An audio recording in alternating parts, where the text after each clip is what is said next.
Hello, everyone. Welcome back to Strawberry Ink. Today, in this episode, oh boy. Today, we're getting into one of the most twisted and infamous true crime stories ever. The life of Robert Allen Durst. You might know him from a show called The Jinx, HBO's documentary that shocked the world. Or maybe you've read about the bizarre series of murders and disappearances tied to him. Kill them all, of course. The news headline, Millionaire Serial Killer. Yes, that is what he was indeed. But let me tell you, the full story is even stranger than the headlines. So listen to me as I speak about it. Robert was born in New York City on April 12, 1943, into a family that basically owned real estate in Manhattan. His grandfather, Joseph Durst, emigrated from Austria-Hungary back when both countries were one together in 1902 and eventually founded the Durst Organization in New York, competing later on against the Trump Organization. Without the proper ideas and the proper concepts and the proper planning I don't believe I could have sold one of the other convention center sites. I believe my site was the best. His father, Seymour, expanded it, and the family became wealthy, powerful, as well as untouchable. At least, that's what it seemed like for a moment. But money could not protect Robert from trauma. When he was 7 years old, his mother, Bernice, died by suicide. She jumped from the roof of their Scarsdale home. Durst claimed that he witnessed her jumping off and killing herself, being escorted to a window by his father just moments before her death. The family was indeed pretty dysfunctional, and the father brought them over to see this live movie scene, this live show. A woman jump into her death. Imagine that, a 7-year-old kid staring at his mother about to die. The kind of trauma, it leaves a mark, really. Early reports suggested he had personality decomposition, possibly even schizophrenia. Counseling records mentioned sibling rivalry. He had 3 younger siblings, Douglas, Tommy, and Wendy. Robert's early life seemed full of chaos. Behind the gilded walls of privilege, him and his siblings would fight constantly. The kids even had to be put through counseling to stop fighting so much.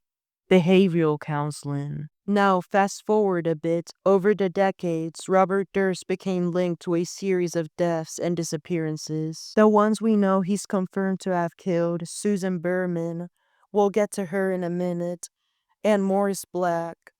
Though, he eventually somehow got away with that. And of course, his wife, Kathie Durst, who disappeared mysteriously in 1982.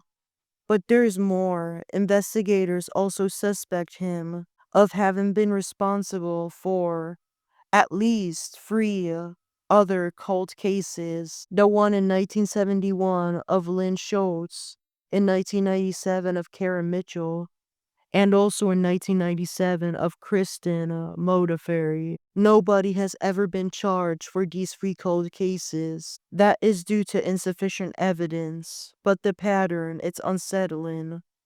Women close to him, women connected to him, vanishing. Even his own family feared him. After Kathie disappeared, Robert filed for spousal abandonment, basically trying to erase her legally.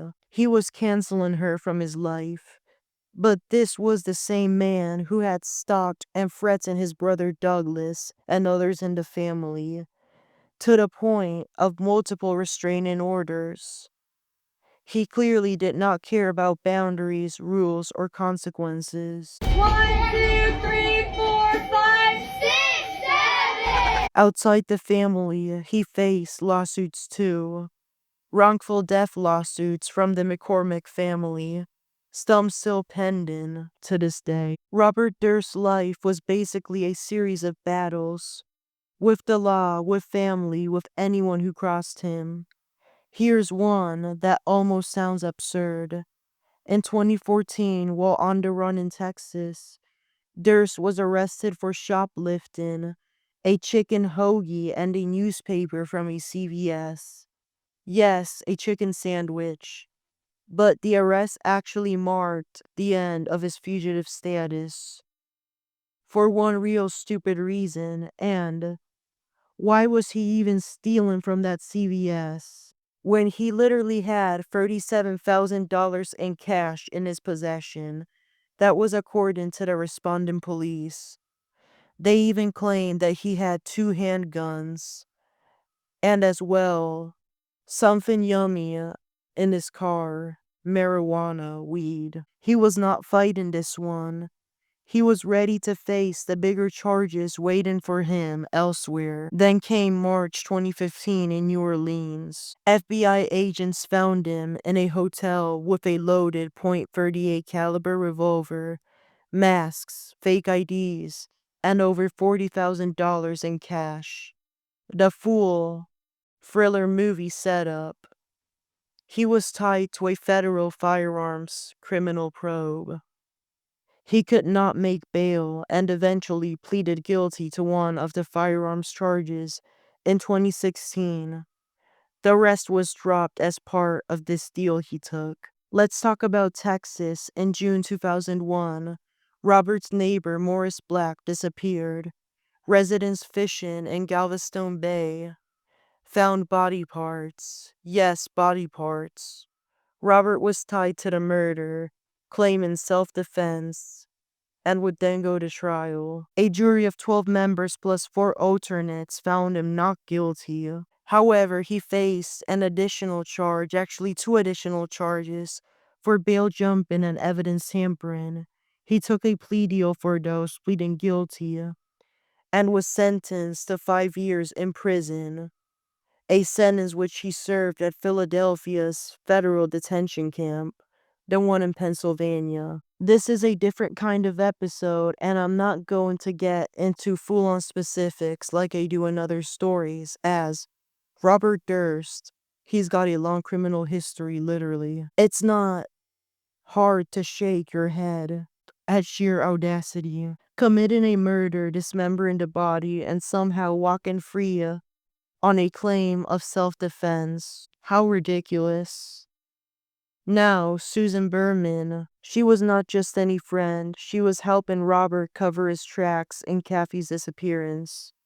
On December 23rd, 2000, she was found dead in her Beverly Hills, California home. A single gunshot to the back of her head, face down, nothing stolen. That is what killed her. It was not a robbery. This was just an execution-style, planned, cold-blooded act of murder.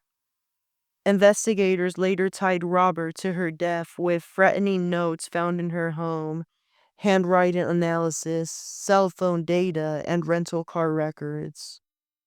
Finally, in 2020, he went to trial at the Los Angeles Superior Court. It was a huge jury consisting of 12 members and 11 alternates. It was also a silly trial. It was before Judge Mark Windham. A big team of private defense attorneys was there to defend Robert. I hate to say this name, but Dick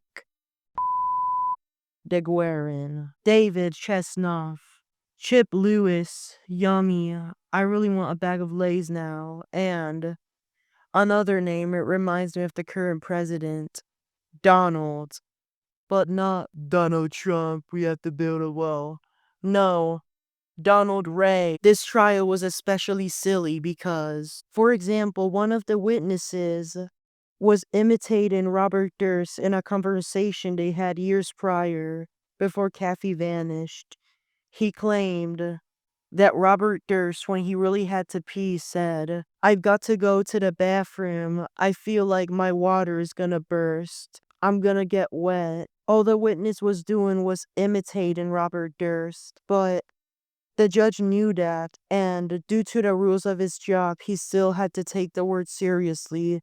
He still had to pause, delay the trial for a few seconds, and informed a business where the darn bathroom was, even if he did not have to use it literally. He was frail, using a wheelchair, suffering from bladder cancer, and had even contracted COVID. But the verdict of Robert Durst stood. A California jury on Friday has found real estate heir Robert Durst guilty of murder. The judge would not modify any part of it. Even while in custody, the past caught up. In November 2021, Durst was indicted for his wife Kathie's murder. Westchester County DA Mimi Roca unsealed the indictment, charging him with second-degree murder. But Robert Durst unfortunately never made it to court for this case. He was kept at a state prison hospital, the one in Stockton, California. This was due to decline in health, and as well, there were many health-related incidents contributing to delays in the trial. For example, one time during the trial, he could not make it to court because he had diarrhea. The lawyers literally embarrassed him that way, announcing it on national television in front of the judge. But whatever, does he not deserve embarrassment? Anyways, Robert Durst died of his cancer on January 10th, 2022, in this California state prison hospital. Posthumously, Judge Hector LaSalle dismissed the indictment related to Kathie. And Kathie herself, friends said she feared him, that she was planning a divorce, and that she was trying to separate herself from him, to distance herself. She was even rearranging her finances to see what she could do. There's a chilling portrait here of a man whose controlling behavior did not just end with crimes. It haunted everyone around him. But the good news is that he's finally dead. Robert Durst's life reads like a textbook of wealth, privilege, and unchecked danger. From a traumatic life growing up, to murders, cold cases, family terror, legal violations, and bizarre stunts, he left chaos in his wake. 14 confirmed or charged cases. 3 cold cases suspecting him. Restraining orders ignored, laws bent, lives destroyed. It's a story of a man who thought he was untouchable until the law finally caught him.